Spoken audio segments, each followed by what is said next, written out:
Is it possible that you're costing yourself fish because you've got the wrong type of line spooled up on your reel? Well, hey, we're gonna discuss that on today's video. Let's get right into it.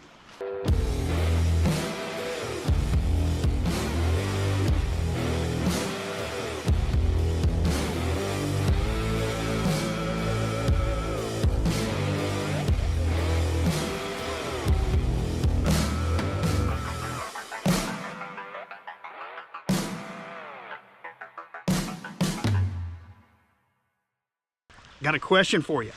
Have you ever had one of those days where you're just out and for whatever reason you're getting bite after bite after bite, but you can't seem to get those fish hooked for whatever reason? Just to save your life, you can't do it. You're even out here in the creek, you're sight fishing, water's gin clear, and you see a big school of bass up here and you're like, oh, babe, I'm getting ready to catch me something big. So you cast up above them, and before your lure even hits the water, you actually see those fish scatter. And you're like, what just happened?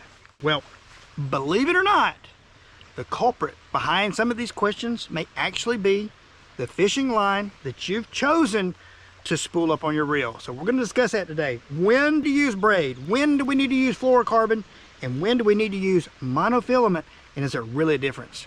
Here's a quick 30-second breakdown of the pros and cons that we're going to be going over. Monofilament, what are the pros? It's easy to handle, it floats, and it's great for top water. But on the downside, it's stretchy, it's visible, and it's got a really short lifespan. Fluorocarbon, it is invisible underwater, it sinks, and it's great for jig fishing. Downside on that, it's stiff, it is pricey, and it's bad for top water, so you don't want to be using that. All right, last but not least, braid. What are some of the pros? It is super strong. It has zero stretch, and it's going to outlast the other two lines. But some of the downsides are it's highly visible underwater. It's prone to those frustrating wind knots. If you've ever fished braid, you know the dreaded wind knot. Last but not least, it is not abrasion resistant. All right, fishing family, hey, I want to hear from you guys. What is your go-to line, and what is the reason that you select that line? Leave me a comment below. I want to know. I want to read up on these and see what you guys use. All right, so where is braid going to shine? Well, if you are fishing through some heavy stuff, you need to power through some heavy vegetation. You're out on a lake or a pond, you're fishing some of those grass beds, lily pads, and you're needing to pull that line through there with force. Braid, it has no stretch, and it's got tons of tension strength. So man, it is going to cut through that vegetation almost like a dead-gum weed whacker. It's going to go right through that. So it's going to be perfect for frogging, if you're pitching, also throwing big swim baits. Man, braid is going to shine. Monofilament, where does this shine? Well, since this line is a floating line, it's naturally buoyant, it's going to set on the surface of the water. That makes it ideal for that top water bite that we love. Crankbaits, if you're using jerk baits, anything with a treble hook.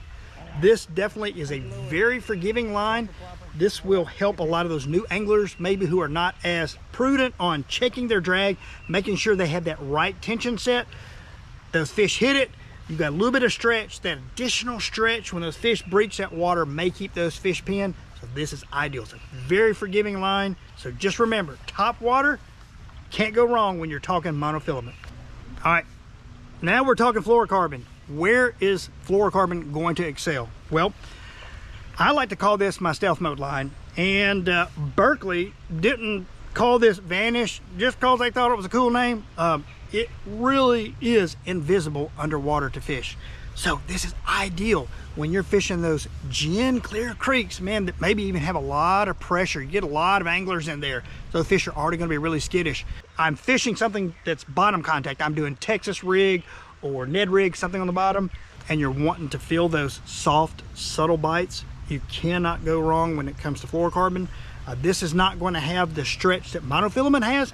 Now, it's not going to be as stiff as braid, but it definitely is kind of in between the two. You're going to be able to feel those subtle bites with this and still have that good hookup ratio because that line doesn't have so much give in it. So when I'm out here in the creek and I'm in stealth mode, fluorocarbon, that is my go-to line because this is going to be invisible underwater and it's going to help in those high pressure situations. All right, so we're gonna take a trip to the upside down and we're gonna talk about situations when you don't wanna use monofilament or fluorocarbon or braid for that matter. So let's get down there.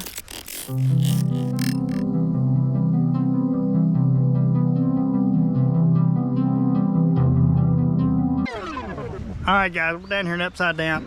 This place gives me the absolute creeps, so let's hurry up. Let's get this over with. All right, we're talking scenarios when you don't want to use braid, fluorocarbon, or monofilament. Let's start out with braid. Let's talk about our last example. We were talking about fishing those gin clear creeks, a lot of foot traffic, so those fish, it's high pressured area. They're getting targeted a whole lot, so those fish are gonna be ultra skittish. I do not want to use braid without a leader.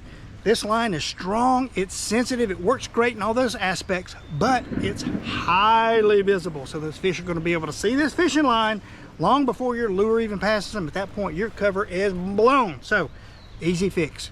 You definitely wanna tie on a 5 to 6 foot fluorocarbon leader onto that braid, and hey, problem solved. Now you've got some distance between the end of your main line, which is your braid, and your lure. That fluorocarbon is going to be invisible. That's going to be the fix to that. So remember, if you're in the upside down, don't be using braid in crystal clear water without a leader.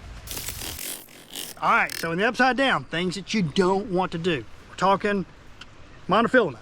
So let's just say we're out on the lake, 25, 35 feet of water. That's what we're fishing. Those fish have maybe pushed deeper in that water column, and we're doing a bottom contact, something like a Texas rig, a jig, something like that. We're on the bottom, we're wanting to feel those little subtle bites. Well, monofilament is going to mute out those little soft bites because of all that stretch. I mean, if I can stretch this much in one little foot section, that's like Stretch Armstrong right there.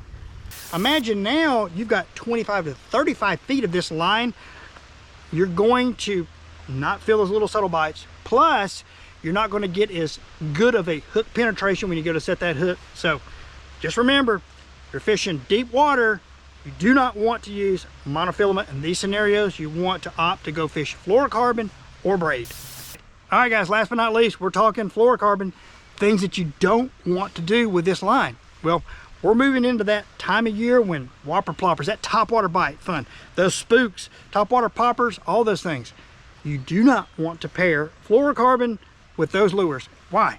Well, it's a sinking line. So why are you pairing up a line that sinks with a lure that you want to float on the surface of the water? So, I mean, if it's like a little BFS top water, that thing's gonna sink like a rock. If you throw it out there with this fluorocarbon, don't do that. So just remember, pair up monofilament or braid when you're doing those top water lures, and that's gonna give you the best action because you wanna keep those baits oriented right, especially when you're doing something like walking the dog, where you've got that time in between that bait, you're popping it, and then you want that bait to sit there and marinate and those fish to look at it, and you want to pop it again. Well, if you've got that fluorocarbon on there, it's possible that it's going to cause the nose of that lure to start dipping down, and then the orientation could cause you to miss a bite, just cause the way the hooks are setting, possibly. So once again, we're looking to optimize everything. We don't want to live in the underworld. So make sure if you're fishing those topwater lures that you're pairing it up with monofilament or braid. All right, let's get back topside because I'm sick of it down here. I don't like it. All right, let's go. All right, so we're back topside. A little bright up here. Let me get my glasses back on. So do not pair mono as a leader with braid. And here's the reason why. You're going to miss a lot of hook sets with that because, once again, you're taking braid that has no stretch and you're adding a monofilament leader to the end of it. Now you're adding stretch to the end. You're losing the benefit of that stiffness that you need in those finesse scenarios. So you're kind of defeating the purpose of why you're using that braid. You want that sensitivity, and by adding that stretchy mono on the end of it, you're muting out that ability to be able to feel those little finesse bites. So always pair up your braid with fluorocarbon when you're talking leader material. All right, Fisher family, you guys stay tuned to part 2. We've still got a lot of information on this. By the time we're done with this second series, I want you guys to have all the information you need to make the educated decisions on what line you need to be spooling up on your reels. So, hey, so until next time, grab your fishing line, call your buddies, get out there, make some memories, and give us some elbow. Boom! All right, guys, don't get stuck in the underworld. Hey, we'll see you guys on part 2 when we finish up our discussion on what is the correct fishing line you need to be spooling up in your reel for your specific scenario. All right, guys, we'll see you soon.